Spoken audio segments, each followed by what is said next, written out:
Sumbong at aksyon sa Wanted sa radyo. Itawag ang inyong mga sumbong at reklamo sa 090887 Tulfo o magsadya sa Radyo 5 Lunes hanggang Biyernes mula alas 9 ng umaga hanggang alas 2 ng hapon. Wanted sa radyo sa Radyo 5 92.3 News FM. Alright, direct off-cam, no camera po ito si Mr. Roberto. Oh, dapat. Kanina galing siya sa itimbre mo, kaya lang kulang kami sa oras. Maiksi lang kasi yung oras na binibigay doon sa kanya, 2 to 3 minutes maximum. Hindi siya talaga nakapagsalita ng gusto at hindi natin nakausap yung dapat nakausapin. Naiyak mo tuloy siya. Meron siyang matinding expose. Siya ay isang volunteer worker sa DSWD Legarda sa NCR. Sa may Malacanang yan. Galit siya.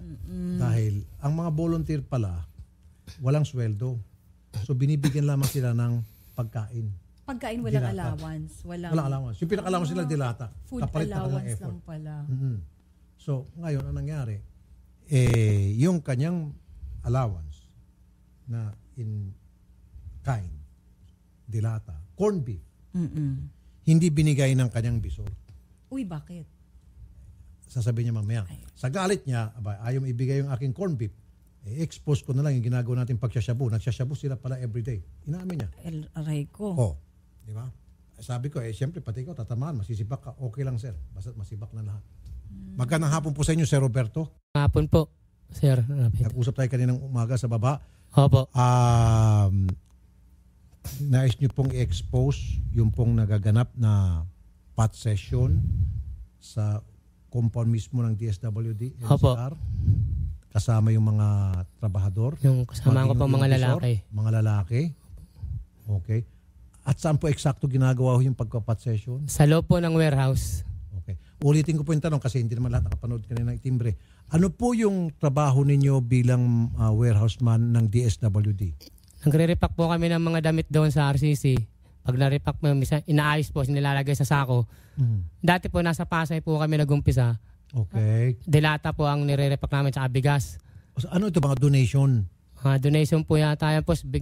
Ini-stack lang po doon para pag may disaster po, kalamidad, ipinamimigay po sa mga nasunugan o binaha po, ganun.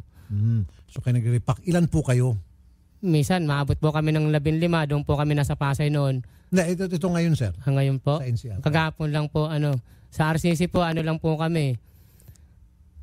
Bali, siyam lang po kami yata doon. Siyam. Okay. Sabi mo lahat kayo o halos lahat kayo ng siyasabo pag walang Sabi pong ginagawa? 4 na lalaki. 4 na lalaki. Opo. Kasama doon ay yung Boss ko bisor. po, si Junel Quaresma. Okay. Araw-araw. Lunes hanggang Biyernes po. Okay. Wala bang CCTV doon para ma-monitor kung anong ginagawa? Po, sir. Okay. At kaya ka nagsusumbong ngayon ay dahil?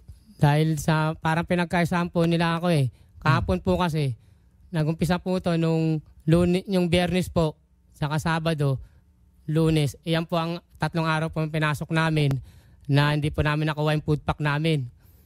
Tapos po, sabi po sa akin nung Lunes So kung binigay ang food pack sa'yo, hindi ka sana magsusumbong? Hindi po, sir. Aba, hindi maganda yan. Buti na lang at hindi pala binigay sa'yo yung food pack mo. Ibinigay po pero hindi po tama ang pagkakabigay. Hindi tama. Meron pong mali. Okay. Ayun doon pa ako naiyak sa sarili ko para po ako napagkaisaan doon sa loob ng warehouse. Bakit kanila pinagkaisahan? Hindi binigay lahat ng mo? Hindi kasi po ganito po yun. At mamaya na yan. Isa pang tanong ko saan ang gagaling yung pinangsyasyabu nyo? Pag nakakabenta po kami sa kanya-kanya pong benta ng delata. Yung delata na ninanakaw nyo o yung hindi, yung binibigay po sa amin. Rasyon. Yung pansweldo po sa amin. So binibenta nyo yung para pambili ng shabu. Saan ang gagaling yung shabu? Sinong binibilhan nyo? Dati po si Victor Castor po, pumapasok pa po yun. Sino si Victor? Kasama rin po naming repacking yun. Taga Palanas, Quezon City po yun. Okay. Kapit-bahay po ni Boss. Opo, taga-bili Saan naman po kayo yun. nagsasyabu doon? Doon din po sa loob ng warehouse po. Saan banda roon? Sa likod po, may tapat ng CR. Sa likod po ng kusina namin doon. Anong oras po tapat ng CR namin. Anong oras kadalasan? Kadalasan po, alas 9, alas 9. Bago po mag-umpisa ng trabaho. Nasaan yung mga kawani ng DSWD? Ay, iba po kasi yung doon Para lang pong nakikitira lang po kami doon, nakiki-warehouse. Paalagaan po yun ng mga bata. Kaya wala po silang nalalaman sa galaw May namin. May mga bata doon sa area na yun. Paalagaan po ng mga bata po yun Parang daycare center. Opo, siguro. So may mga bata nandoon sa kabilang kwarto lang at dito kayo naman sa kabilang sasyabu. Opo, may pagitan naman po na mga ganyan. Ang Parang pong bahay-bahay po yun. So- Nakikita po lawak dyan. Okay, ipinagkakatiwala sa inyo ang mga stocks o rin, siguro lubos-lubosin mo na. So, may mga pagkakataon ba na pumuslit kayo ng mga goods doon at mailabas? Unahin ko po sa Pasay ko po nasaksiyan po yan, sir eh. Paano? Ano mga ginagawa? Unang pasok ko po sa Pasay, 2014 po, buwan po ng November 2014 po ako nakapasok ron. Noon po may sweldo pa po sila Junel Quaresma po ron. Saka yung iba pa mga kasama niya na babae na may sweldo po, mga GO po sila. GO, okay. Ano po ginagawa? Araw-araw din po, nagpupuslit din po, may dala pa rin po silang food pack kahit may sweldo na po sila. Okay. Tapos kahit hindi po pumapasok ang isa, may padala pa po para sa bahay. Kahit Nagte-take out sila? Opo, kahit hindi po pumapasok yung tao. So, kaya nga, ang tanong ko, sila ba'y nagpupuslit ng mga dilata o mga Opo, gamit, nagpupuslit goods? po. Pero wala po akong ebidensya ngayon. Pero yung panasaksihan ko po noon. Nasaksihan mo? Isang taon na po ako Na mahigit po. ibinibenta dun sa labas? Sa labas po, kanya-kanya po silang benta. Ayun. So sa ngayon, balikan ulit natin yung pwesto mo. Saang lugar to yung location? Street? Sa Quezon City po. Quezon City? Sa RCC. RCC? Doon po naganap yung pagsasabo namin. Diyan kayo. So NCR pa rin yan? Opo, sakop pa rin po. DSWD. NCR pa rin po nangangalaga doon po. Okay. Diyan yung sinasabi mo, araw-araw ka nagsasabu. Opo. Umaga bago mag-work. Opo. So after na makapagsabu, anong ginagawa nyo? Natrabaho na po. Tapos, kakausapin natin si Miss Michelle Cruz, Information Officer DSWD NCR. Kanina wala tayong makausap, Miss. Buti na lang at willing makipag-usap si Miss Michelle. Siya lang ata yung mga matataas. Ayaw magbigay ng statement. Sige, Miss. Siya lang yung matapang. Okay. Ma'am Michelle Cruz, magandang hapon po sa inyo. Hello po, magandang hapon po, Miss Nina Taturan Apo. at Sir Rafi Tulfo. Yes, ma'am, narinig niyo po yung sinabi ni Mr. Roberto na andito po ngayon na expose, matinding expose po na nagaganap. Opo. Diyan po pala sa loob mismo ng DSWD. Sa Opo. Quezon City. Oo, especially po RCC. sa RCC, Quezon City. Opo, yung tinutukoy po nila na center ng DSWD doon, yun po yung Reception and Study Center for Children. So tama po si Mang Roberto na doon nga po dinadala yung mga bata na na-abuse or sila ay neglected. Pero meron pong part doon na kung saan doon po namin inilalagak yung ibang mga non-food item and food item ng DSWD. Yung katulad po nung sinabi niya, yun po yung ipinamimigay tuwing may disaster, tuwing may nasunugan, ganyan, may kalamidad. Okay. Sige, si Rafi Tulfo ulit, mama, no? Ngayon na alam nyo na apat po pala sa kanila ng mga volunteers ay nagsasyabu. Ano po ang gagawin ninyo? Plus, dagdag pa. It's about time siguro, kung wala pa ho kayong CCTV doon, na maglagay po kayo para ma-monitor po ang lahat ng mga lumalabas pasok diyan sa compound ng DSWD. Yes, sir. Bali, iyon po ay isa sa mga gagawin po namin. Sisikapin po namin na magkaroon ng CCTV. Tama po kayo, no? At kinukondena naman po ng departamento yung mga ganong gawain. Kaya nagpapasalamat kami doon sa programa nyo na naipadala o naipahatid sa amin na mayroon palang ganyan nangyayari doon sa loob ng warehouse. Actually, opo, tama po na nakakagulat na yung mga kinuwang volunteer ay ganun po pala yung kanilang ginagawa sa loob na instead na sila ay mag-repack, mag-ayos ng mga kagamitan, sila pala ay ngayon ay gumagamit ng illegal na droga. At ang nakakatakot po niyan, ma'am, mismo pag-amin kay Mr. Roberto, ay sa kabilang room, nandun na bata. Habang sila po sa kabila naman ay nagsasyabu. Yung proximity ho, dikit na dikit. At paano kung nakita ng mga bata yun?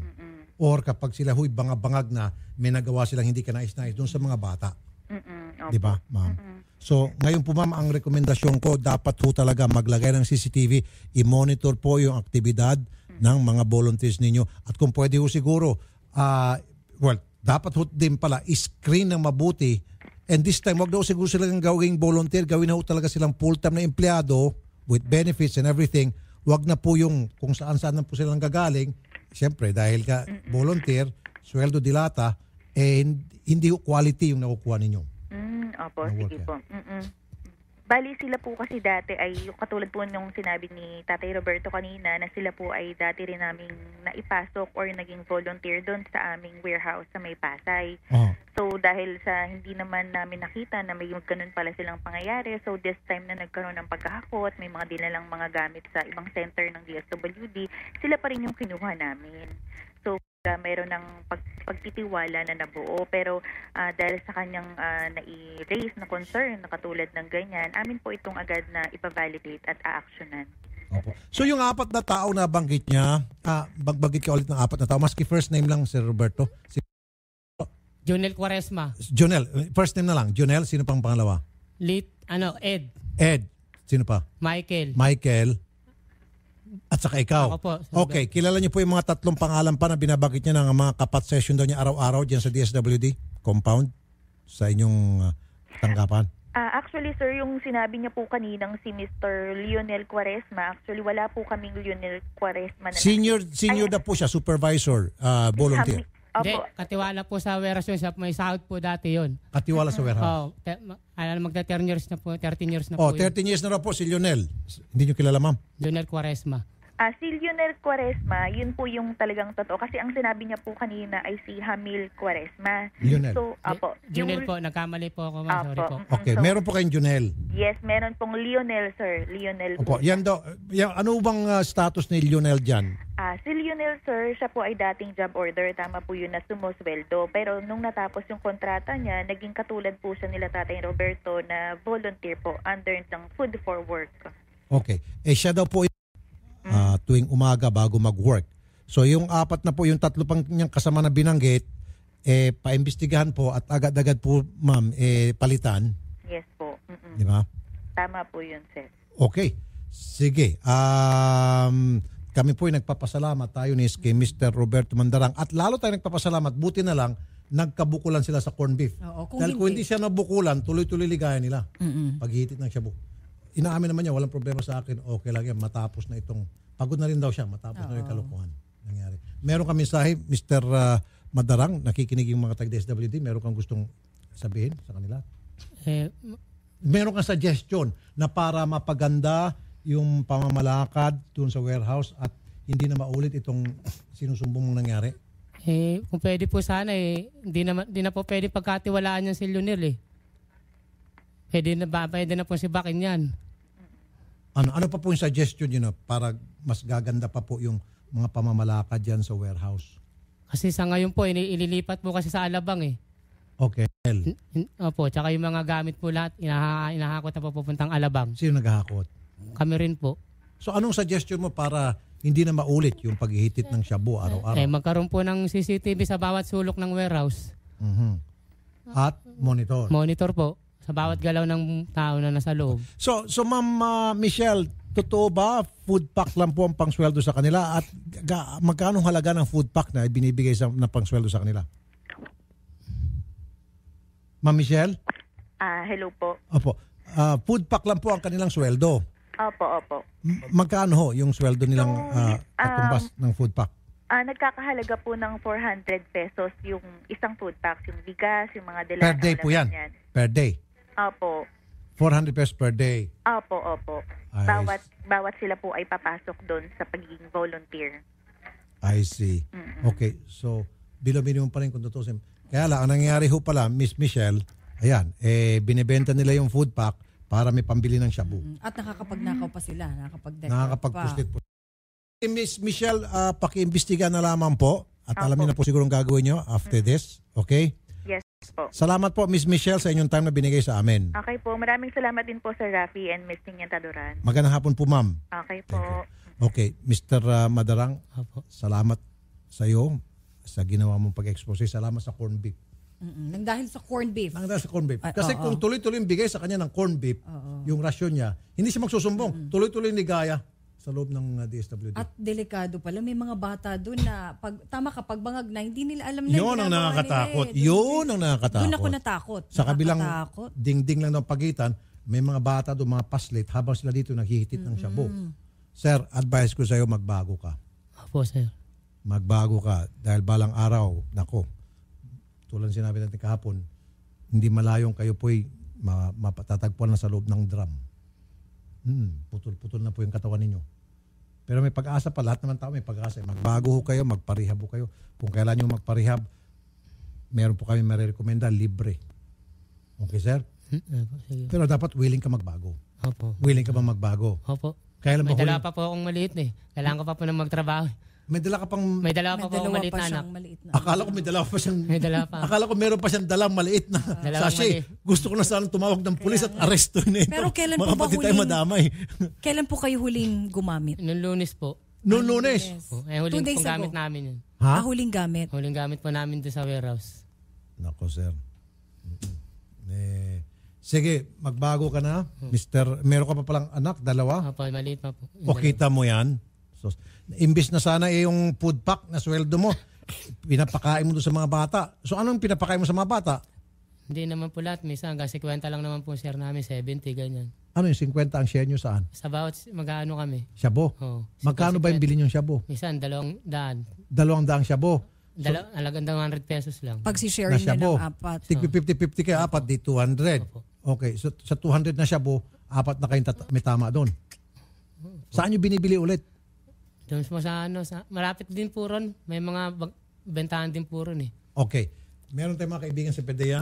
Oo, nakikinig kayo. Sana hindi nakikinig. Si Victor po ang nakakaalam din lagi bumibili. Si Victor ang bumibili. Sino si Victor? Victor Castor. Dati rin po kasama namin pero ngayon hindi na po pumapasok doon eh. Pero kapitbahay po ni Boss Neil yun.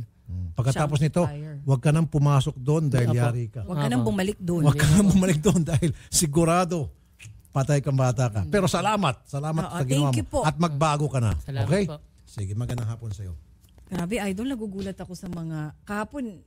Ano rin, shabu. Ngayon, eto na naman. Mas matindi yung kahapon. Oo, pero Wala sa everywhere kalikingan. na Ito yung talaga, no? Kahit saan na pala talaga ang matindi. Oh.